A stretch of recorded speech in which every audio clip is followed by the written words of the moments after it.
Bienvenidos.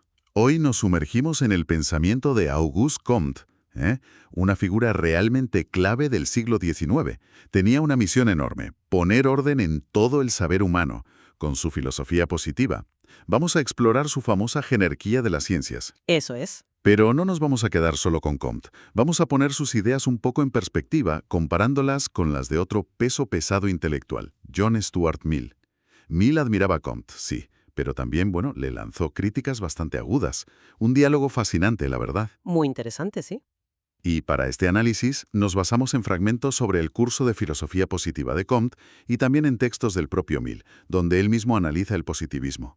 El objetivo, pues entender cómo Comte quiso estructurar la ciencia y cómo Mill, desde una postura compleja, matizó, cuestionó esa visión.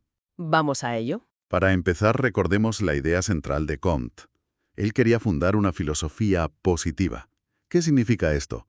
Pues basada únicamente en hechos observables, en leyes científicas.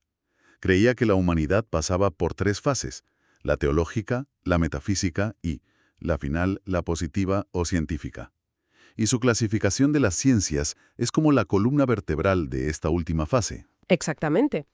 Y es fundamental entender que para Comte esta clasificación no era un simple ejercicio académico, no era un catálogo ya.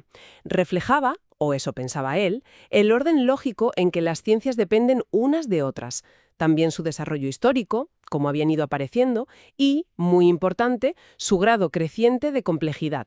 O sea que buscaba una estructura sólida. Buscaba una base firme, sí, para su ciencia estrella, la que él llamaba física social, lo que hoy conocemos como sociología. Entendido. Entonces, esa jerarquía es como el esqueleto de su sistema. Identificó 6 ciencias fundamentales. Y ojo, ordenadas de forma muy estricta. Podríamos repasar esa estructura. Quizás sin entrar en cada subdetalle, pero sí el orden y la lógica general.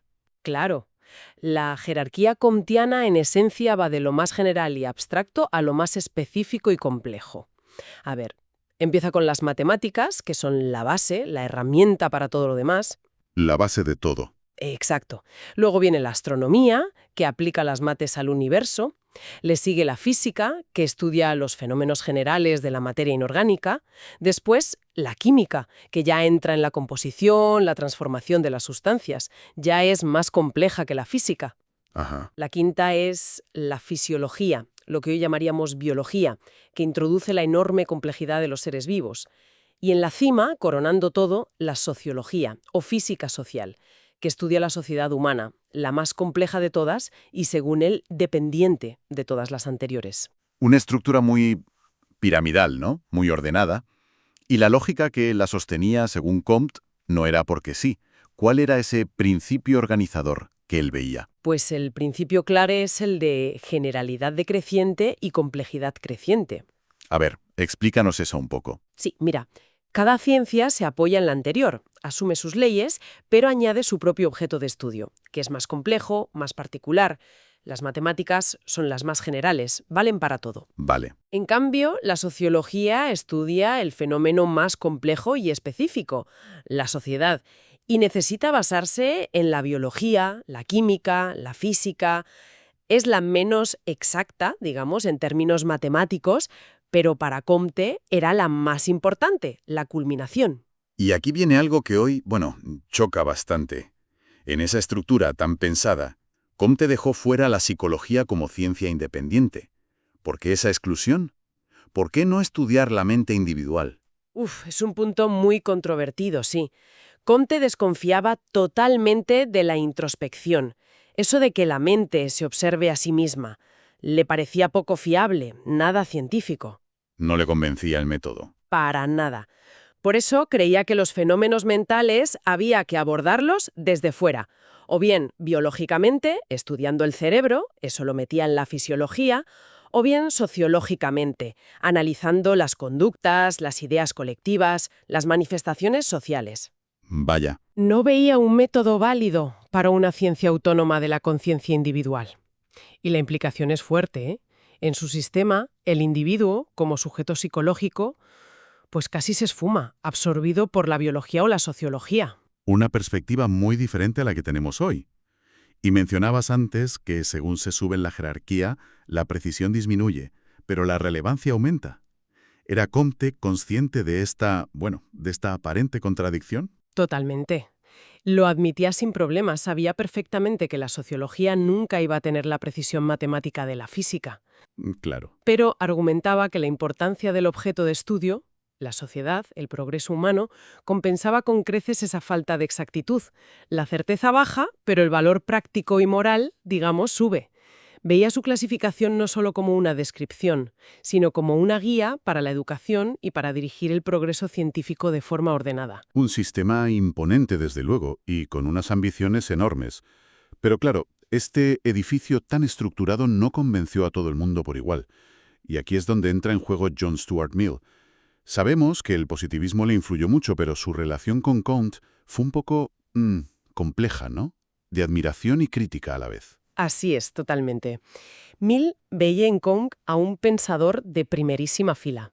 Compartía el núcleo del método positivo: basarse en la observación, buscar leyes que describan cómo suceden los fenómenos, lo que él llamaba leyes de sucesión y semejanza, para poder predecir y, actuar. Estaba de acuerdo con la base. Estaba totalmente de acuerdo en superar las explicaciones teológicas o metafísicas en la ciencia, eso sí. Pero, y aquí empiezan las diferencias importantes, discrepaba profundamente en cómo aplicar ese método y hasta dónde llevar sus conclusiones. Su ensayo Auguste Comte y el positivismo es un análisis crítico brillante, de verdad. Una de las primeras tensiones, creo, fue en el tema de la religión y la metafísica. Comte las veía como etapas ya superadas, ¿no? Mill era igual de tajante. No, que va, para nada. Mill era agnóstico, no un ateo militante como a veces se interpreta Comte. Su argumento era sutil. El método científico, por su propia naturaleza, tiene que limitarse a estudiar las leyes observables, las causas físicas o fenoménicas. No puede decir nada sobre las causas primeras, el origen último de todo, o las causas finales, el propósito.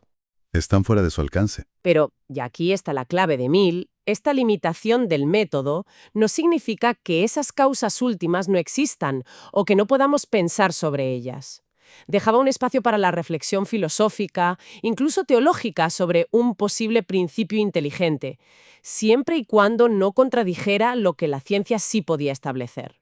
O sea, que Mill pone una frontera clara. La ciencia investiga lo observable, pero no tiene la última palabra sobre lo que podría haber más allá.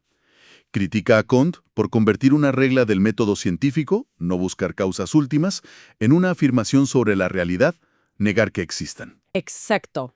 Esa es la distinción crucial. Y esa diferencia de enfoque se nota también en cómo vieron la historia de la religión. Comte proponía su famosa ley de los 3 estadios como una progresión universal y necesaria: fetichismo, politeísmo, monoteísmo. Y ¡zas!, la era positiva. Una línea recta. O en línea recta, sí. Mill, en cambio, basándose en estudios de su época, era más cauto. Cuestionó que el fetichismo fuera sí o sí el inicio universal y consideró la posibilidad, apoyada por algunas tradiciones y datos antropológicos, de un monoteísmo primitivo. Vamos, que no aceptaba la ley de Comte como una descripción histórica infalible.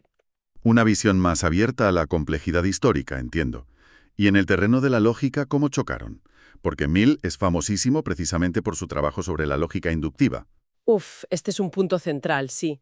Mill sentía que Comte, aunque era un genio en su visión histórica de la ciencia, no había analizado con suficiente rigor la lógica interna del descubrimiento científico.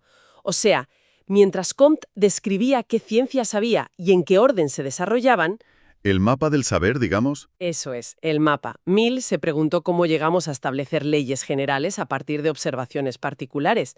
Su gran obra, Un sistema de lógica, intenta justo responder a eso. Detalla los métodos, concordancia, diferencia, variaciones concomitantes, que nos permiten inferir relaciones causales de forma fiable. Quería darle una base lógica sólida a la inducción, algo que sentía que Comte, daba un poco por sentado. Entiendo. Entonces, Mill no solo usa el método positivo, sino que intenta, digamos, darle herramientas lógicas más robustas. Y su concepto de causalidad encaja aquí. Se le asocia mucho con una visión particular de la causa. Sí, totalmente. Defendió lo que se llama causalidad fenoménica. Para Mill, la causa de algo no es una fuerza oculta, ni una esencia misteriosa, ni nada de eso. Nada metafísico. Nada metafísico. Es simplemente el conjunto de condiciones, de antecedentes, que preceden al fenómeno de manera invariable y necesaria. Si pasa A, B siempre le sigue. Buscaba regularidades observables, lo que él llamaba la uniformidad de la naturaleza, que es lo que nos permite predecir. No se metía en buscar porqués últimos. Es una visión muy pegada a la experiencia y a la predicción científica, rechazando especulaciones sobre conexiones invisibles.